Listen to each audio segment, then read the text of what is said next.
Halo guys, apa kabar kalian semua? Mimin di sini bakal melanjutkan alur cerita Sword Star. Disclaimer dulu, bahwa kemungkinan besar ada perbedaan antara novel dan versi Donghuanya. Tapi alur cerita utamanya tetap sama. Jadi tanpa ragu, Mimin akan membawakan alur ceritanya. Di Aula Dewan, terjadi perdebatan sengit di antara para penguasa tentang bagaimana melatih penerus para kultivator. Kita sudah mendapatkan kembali banyak sumber daya penting dan menaikkan ambang batas pertukaran, kata Wulan tanpa sadar.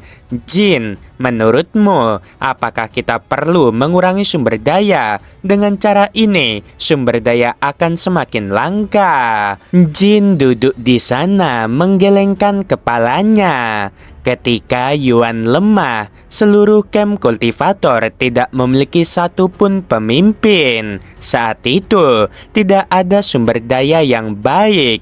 Yuan hanya bisa memahami aturan operasi asal dunia sumber. Dan bukankah dia menjadi pemimpin? Ketika aku lemah, camp kultivator hanya memiliki tetua Yuan sebagai pemimpin. Dan sumber daya sangat langka. Namun bukankah aku juga berhasil melewatinya?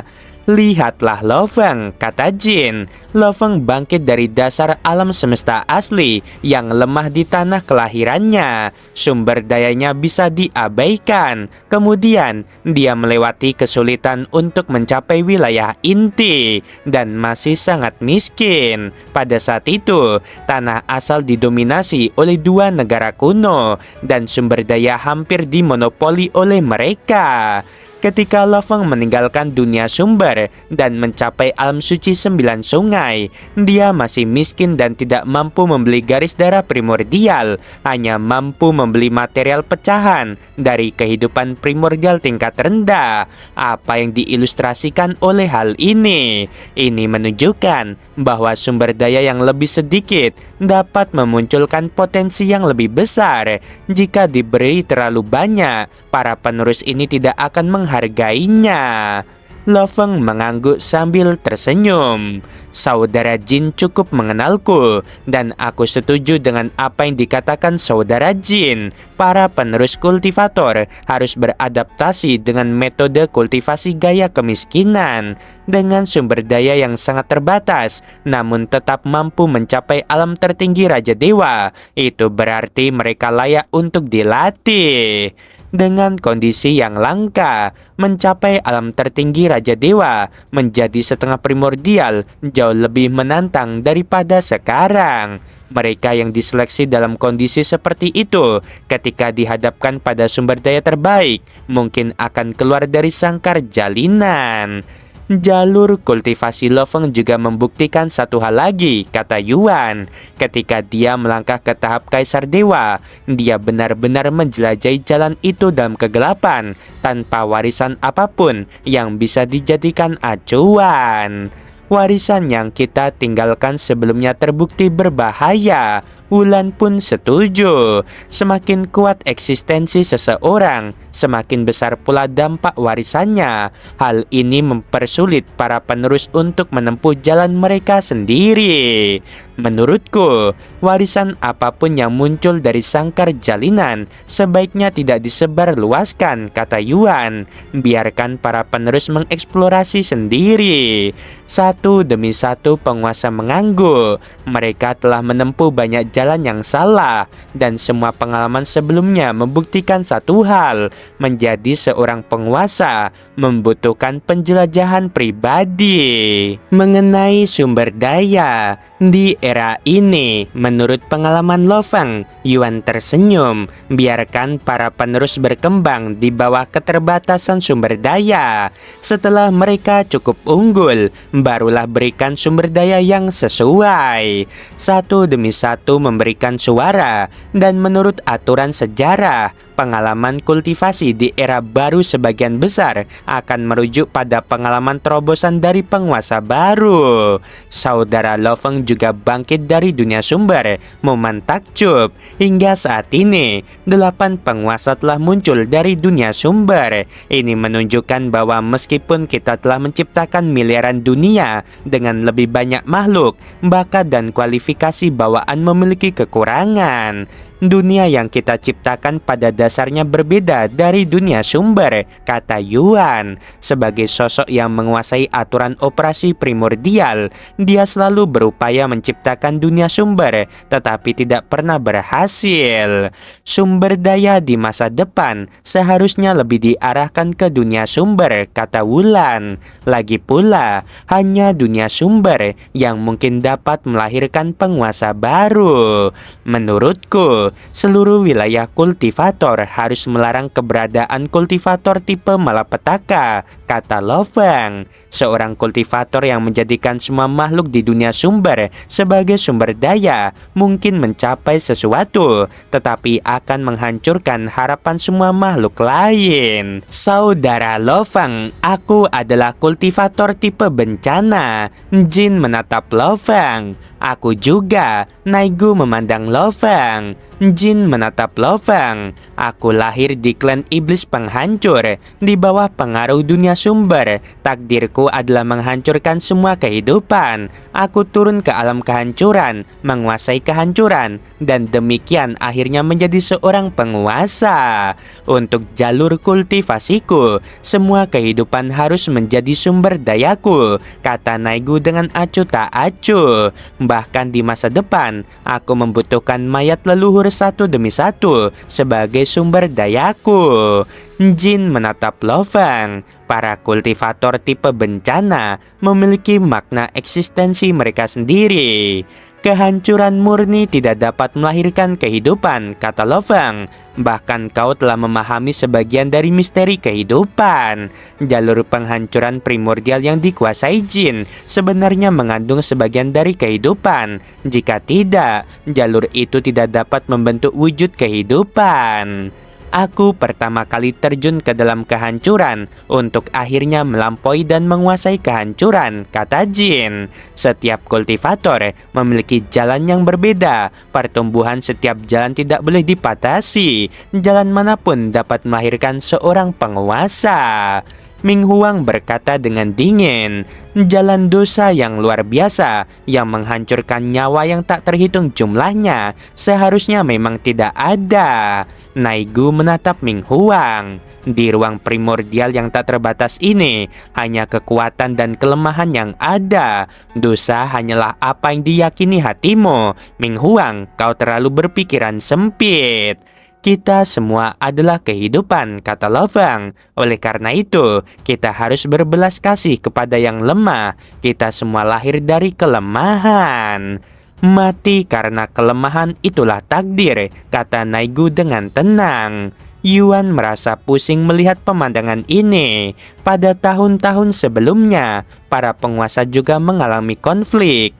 Jin, Naigu, dan Moman dianggap sebagai satu faksi. Tentu saja, Moman tidak se-ekstrim Jin dan Naigu. Dia cukup menghargai metode kultivasi yang lemah di mangsa yang kuat.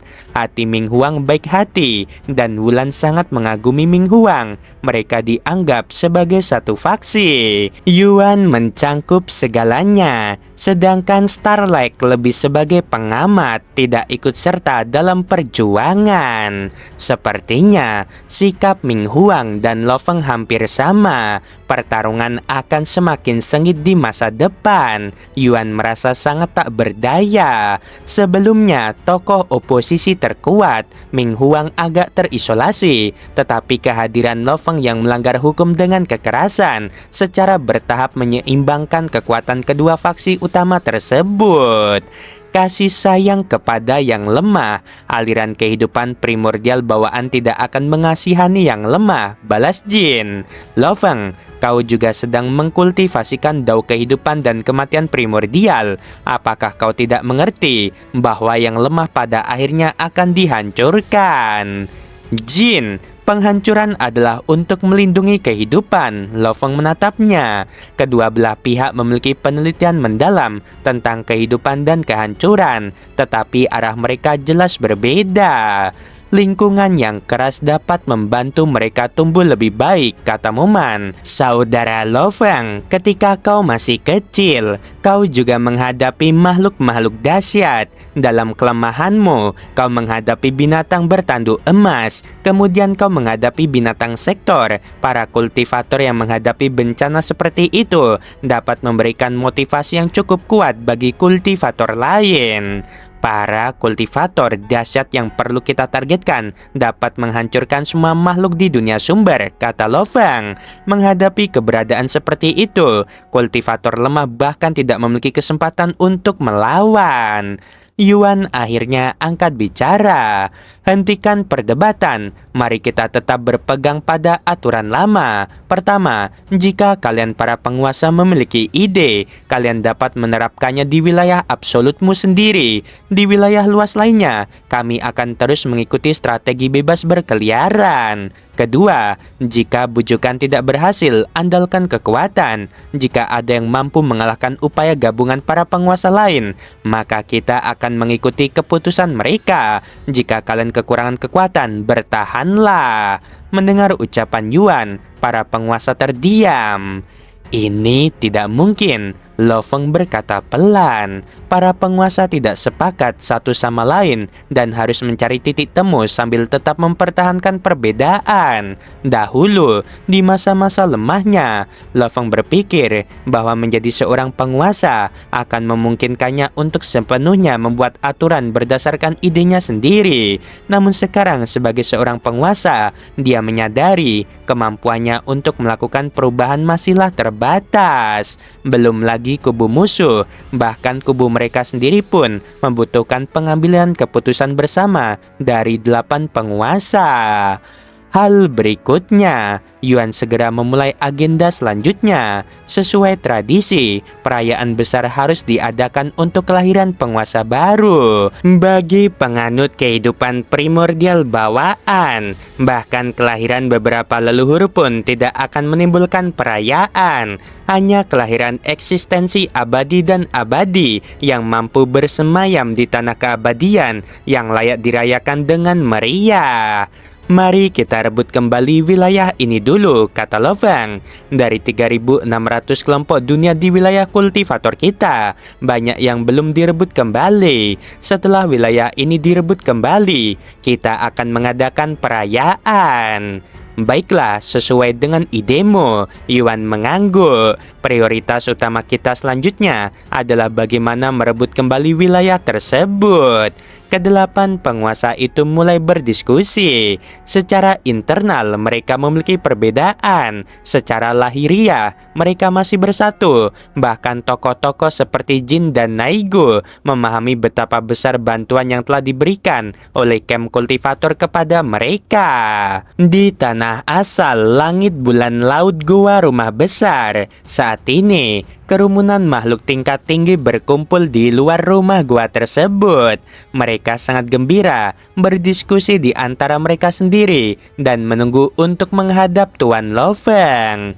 Terakhir kali aku melihat sang penguasa, dia hanyalah makhluk setengah primordial. Dalam waktu kurang dari 2000 zaman, sang penguasa telah mencapai puncak, bahkan mengakhiri perang. Pria tua kecil bernama Cheng tampak sangat gembira, dikelilingi oleh sekelompok besar pengikutnya. Di masa lalu, kelompok dunia kegelapan cukup tidak mencolok. Sekarang, grup dunia kegelapan adalah tanah kelahiran Tuan Lo Feng. Ini adalah wilayah mutlak Tuan Lo Feng. Kami, sesama warga negaranya, juga akan dimanfaatkan secara besar-besaran. Di luar wilayah absolut, strategi bebas berkeliaran diterapkan. Dengan lahirnya penguasa baru, wilayah-wilayah juga digambar ulang. Oleh karena itu, hanya wilayah absolut yang menerima fokus penuh dari penguasa, yang secara alami mengarah pada kemakmuran yang luar biasa. Saudara Tianlang, kau adalah sesama warga negara penguasa. Sebagai satu-satunya eksistensi tingkat dunia yang lahir di grup dunia kegelapan, kau pasti akan sangat dimanfaatkan oleh sang penguasa. Seorang rekannya di sampingnya berkata dengan senyum gembira. Aku yakin di antara 3 posisi inspektur utama, kau akan mendapatkan salah satunya. Makhluk tingkat dunia lainnya sebagian besar memandang Tianlang dengan iri. Kunjungan pertama sang penguasa ke tanah asal, lebih dari 10.000 makhluk tingkat tinggi dari kelompok dunia yang sama datang untuk memberi penghormatan. Namun Tianlang ini tidak datang. Makhluk tingkat dunia bernama Suho mengamati dari samping. Tiba-tiba gelombang tak terlihat turun. Seorang pria berpakaian serba hitam dan berambut hitam turun dari kehampaan. Tianlang menatap sosok itu, melihat tuannya Lo Feng untuk pertama kalinya. Ke-23 makhluk tingkat dunia itu memberi hormat. Hanya ketika seseorang berhadapan dengan tubuh sejati penguasa, barulah mereka dapat memahami jurang yang sangat besar, bagikan jurang pemisah antara diri mereka dengan sang penguasa. Lo Feng berdiri dengan tenang, menatap 23 makhluk primordial tingkat dunia yang berjejer di hadapannya. Di belakang mereka, lebih dari 10 juta kehidupan primordial tingkat tinggi memenuhi kehampaan, seperti samudera makhluk hidup yang tunduk pada satu kehendak. Di masa depan, pengelola wilayah luas di bawah komandonya akan sepenuhnya bergantung pada mereka. Wilayah kultivator terlalu luas dan akan terus meluas seiring meningkatnya kekuatan keseluruhan. Dunia sumber yang tak terhitung jumlahnya, miliaran dunia biasa, serta tambang-tambang harta yang tumbuh secara alami tersebar di seluruh wilayah. Jumlah kehidupan primordial tingkat tinggi dari camp kultivator saja jelas tidak cukup, sehingga mereka harus mengandalkan kehidupan primordial bawaan yang telah ditaklukkan untuk mengelola semuanya. Hal-hal sepele seperti ini bukanlah sesuatu yang perlu dikhawatirkan oleh seorang penguasa. Ini adalah pertemuan pertama kita, ujar Lo Feng sambil tersenyum tipis. Suaranya tenang, namun mengandung tekanan tak kasat mata. Kedepannya, jika ada urusan penting, laporkan langsung kepadaku. Semua bawahan menjawab serempak dengan penuh hormat. Dalam hati mereka, sosok pria berpakaian hitam dengan rambut hitam itu terpatri dengan jelas. Dialah penguasa besar yang akan mereka ikuti mulai hari ini. Di antara jutaan kehidupan primordial tingkat tinggi itu, terdapat 2 sosok yang menatap Lo Feng dengan perasaan campur aduk, yaitu Qiu Zhe dan Yi Feiya. Belum genap 2000 zaman, gumam Qiu Zhe pelan, dan dia sudah menjadi seorang penguasa. Yi Feiya mengangguk perlahan. Terakhir kali kita membimbingnya, dia bahkan belum sepenuhnya melangkah ke ranah primordial.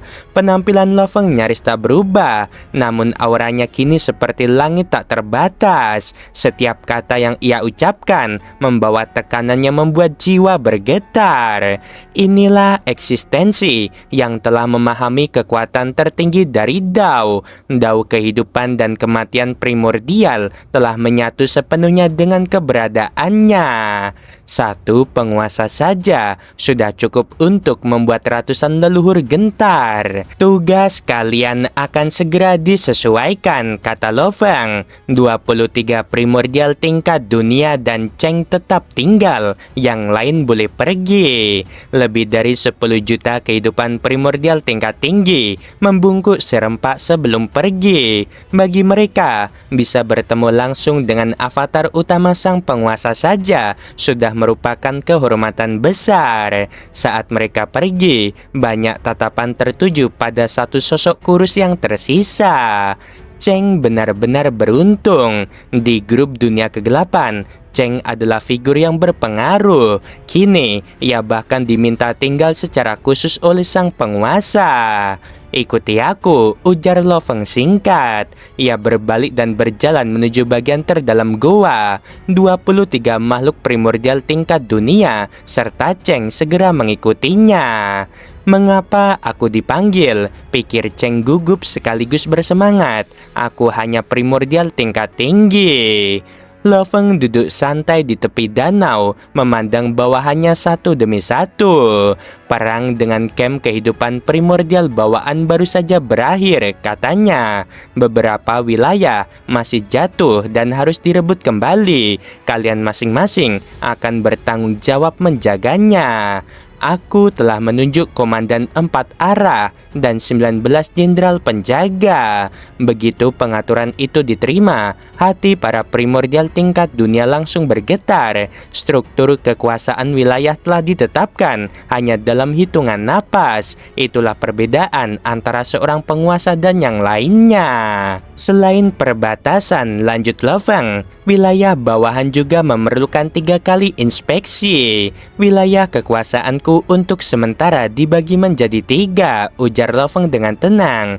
Inspektur wilayah pertama yaitu Cheng Xi, inspektur kedua Su Ho, inspektur ketiga Guang Yu. Su Ho menghela napas lega. Tian Lang menunduk sedikit, hatinya terasa kosong. Namun ia mengerti, ketika sang penguasa kembali ke kampung halaman, semua orang datang berkunjung kecuali dirinya. Keputusan ini masuk akal. Dalam hati Lo Feng, penilaian itu sudah lama dibuat. Tian Lang terlalu sombong, ia hanya menghormati yang kuat dan mengabaikan yang lemah. Watak seperti ini tidak cocok untuk mengelola wilayah yang luas. Seorang inspektur harus memiliki belas kasih. Itulah syarat pertama menurut Lo Feng. Cheng, Lo Feng memanggil. Grup dunia kegelapan adalah wilayah mutlakku. Kau akan memimpin pembangunan selanjutnya dan mengatur seluruh detailnya. Bawahan akan mengerahkan seluruh kemampuan. Cheng berseru tanpa ragu. Lo Feng mengangguk puas. Masih ada 93 kelompok dunia yang hancur, katanya. 65 akan direbut kembali dari camp kehidupan primordial bawaan. Sisanya 28 diduduki oleh wilayah Bangau Darah dan Omimo. Cheng Xi pergi ke wilayah Bangau Darah, minta mereka mengembalikan wilayah itu. Jika menolak, kau mundur dulu. Guang Yu, Omimo tidak perlu dibujuk. Jika menolak, rebut langsung. Sisanya serahkan padaku. Perintahnya singkat namun penuh wibawa. Kuharap mereka tahu apa yang sedang mereka pertaruhkan, pikir Lo Feng dengan dingin. Di tanah asal dunia sumber, Xu Xin berdiri di langit di atas kota Huyang. Matanya dipenuhi keterkejutan. Lo Feng, katanya pelan, kau sudah mencapai ranah apa? Dianggap sebagai tingkatan tertinggi di antara para kultivator, jawab Lo Feng, seorang penguasa atau overlord. Xu Xin terdiam lama. Jadi, bahkan Kaisar Dewa pun masih berada dalam sangkar jalinan. Itu benar, jawab Lo Feng. Murusa muncul seketika dan langsung membungkuk. Salam kepada kedua tuan.